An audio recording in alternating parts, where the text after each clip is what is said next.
triệt mỏ nè ngàyนี้ก็ได้ซอกหมดแผลเกเตะหายเกบโบลตะเลงเตะเกแต่เตะก่อนนั่งเลยกันนะเตะได้ดัชยาเมียดัชยามันแต่เจนไปขนมภูมิเกพายchỉ 2-3 กิโลนั่งanh còn tại nơi về xài chứ á vậyนี่chỉ flow ต่อการเตะก่อนយើងជីម៉ូតូបដាមើលទេសភាពបដាទ្រាំទៅដល់ទេគាត់អីចឹងដោយសារតែគាត់មកពីធ្វើការឆ្ងាយអញ្ចឹងទៅក៏ចង់ជុំគ្នាអីចឹងណាខាងពួកអីខាងជុំគ្នាយូរដែរហើយនេះក៏យើងបានមកដល់ហើយនេះជាផ្ទះរបស់គាត់ផ្ទះគាត់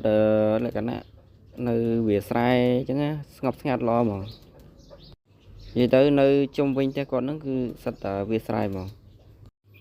ហើយផ្ទះគាត់ក៏មានចំស្វាដែរតែខ្ញុំអត់ហ៊ានចូលចិត្តទេព្រោះអីខ្លាចវាលោតខំហើយវាលោតតោយើងអត់ដែរទៅវាខ្លាចវាអត់ស្គាល់ខ្លាចវាលោតខំលោតអីចឹងបានចូលថតពីចងាយយុម៉ានណាអ่ะបាទហើយត្រាំអីជួយត្រាំឡើយច្រើននេះតែអស់គ្នាឃើញស្វាហ្នឹងអាយុច្រើនណាមិត្តភក្តិខ្ញុំប្រាប់ថាស្វាហ្នឹងតាណាខ្ញុំអត់ជឿណាដល់ពេលនេះខ្ញុំទៅសួរម្ចាស់ផ្ទះទៀតគាត់ថាស្វាហ្នឹងអាយុច្រើនដែរហើយអញ្ចឹងទៅបានខ្ញុំជឿនេះយកមកលើកអីគេណាបន្ទាប់ពីយើងដើរកំសាន្តជុំវិញផ្ទះហើយយើងចាប់ផ្ដើមធ្វើម្ហូបធ្វើអីចឹងនេះមើលមុខចុងភៅបាទ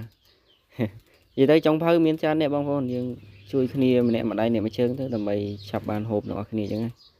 ហើយនេះចុងភៅចំណាប់ជាងគេហើយនឹងបងម្នាក់ទៀតពីដើមវីដេអូមិញហ្នឹង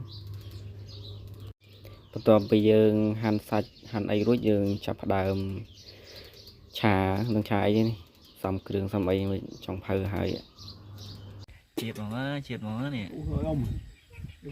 អេមđúngពុកហើយ